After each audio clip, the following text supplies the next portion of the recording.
Hello there, Sarah from 17 once again, introducing you to my Mass Effect 3 Insanity difficulty video walkthrough.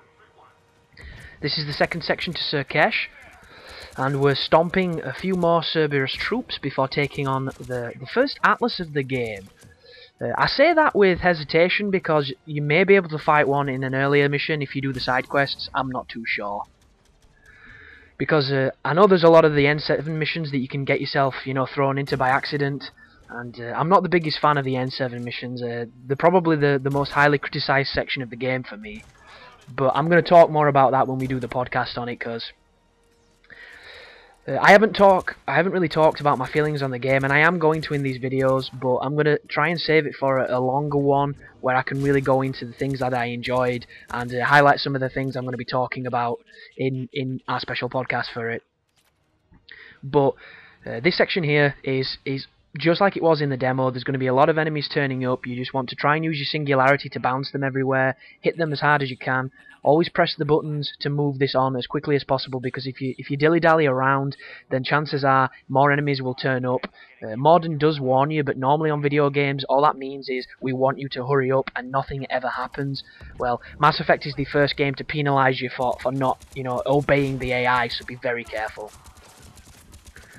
But in the previous video I said I did the Cerberus school. Well, I said it's an alliance school that Cerberus attacks. I said I did that mission and I found an assault rifle I'd never used before called the Mattock. And the gun itself looks pretty ridiculous. It's not the best looking weapon on the game, but it fires single shot and it sounds really nice, and it's my favourite assault rifle. And I've beat the game twice and never even seen it. So that was kind of funny, but I got it on my third playthrough. And it's just one of those guns that I'm looking forward to upgrading to see what it does, because there's just something about, a single shot, heavy firing, nice assault rifle. It just feels sexy.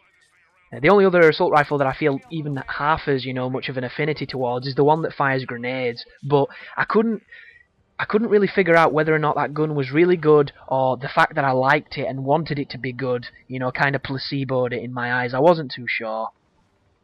But once you leap across here and climb the ladder, this is going to be the encounter with the Atlas once you've cleared out these first bunch of troops. On the demo, I got shot to shit near this plant here, so on this, I move across to this section and I try and get a better position.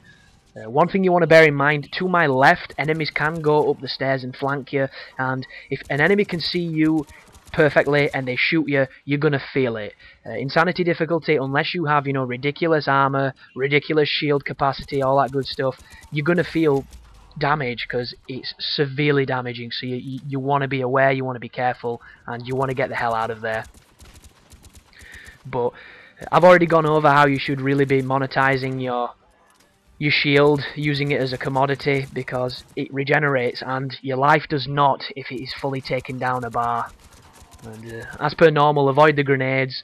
They're one of the highest kill rates on my playthroughs on this game, because the grenades themselves do massive damage, and if you don't move out of cover to get away from them, you'll just get mortified, and if you do, you probably get shot on your way out and get killed that way. So it's pretty challenging, but you shouldn't have too much difficulty. And after we kill this dude, there's going to be another cutscene, and the Atlas is going to turn up. So I kill the Atlas the exact same way I did in my demo playthrough. I move over to my lovely cheeky spot and I nail him. He seems a little bit more eager to move over towards the Krogan than he sometimes is. I think it's completely random depending on where he decides to travel.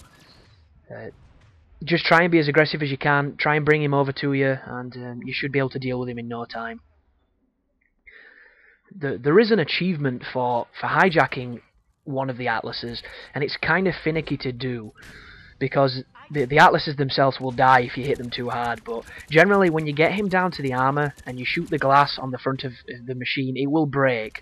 Then if you can kill the driver inside without dropping the Atlas's life, to zero, feasibly it should open up and then you can hijack it. But I've killed many an Atlas, and there's times when I've killed the pilot and broke the glass and it's just self-detonated, it's just blown up. So if you're having difficulty getting that achievement and it's not working, don't worry, it's not you, it's the game. Some of the achievement tracking progress things, for the biotic, double attacks, and for knocking people into the air for the sky high achievement, there is a bunch. Even the overload one seems a little bit glitchy. They don't seem to want to count towards the number. It's really strange.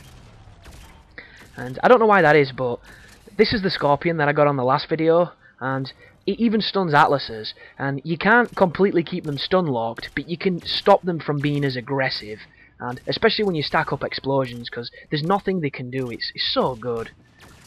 Then there's even this feature where when you put enough of those explosive blobs on people that they just turn into like beef burgers. There's nothing they can do. They get turned into meat slabs. It's great. But because this is a new game and not a new game plus, the Atlas does take a lot of damage, but it does not quite take the ocean of damage that they do when you're level 40. So he went down kind of quick. But all that's left to do is clean up on these dudes and save the female Quarian. Why did I say Quarian? It's a Krogan? No idea. Because she is the saviour of the Krogan species, and she's, you know, adequately called Eve, and it's an appropriate title. But I'll see you in the next video, guys. Thanks for watching, and you take care now.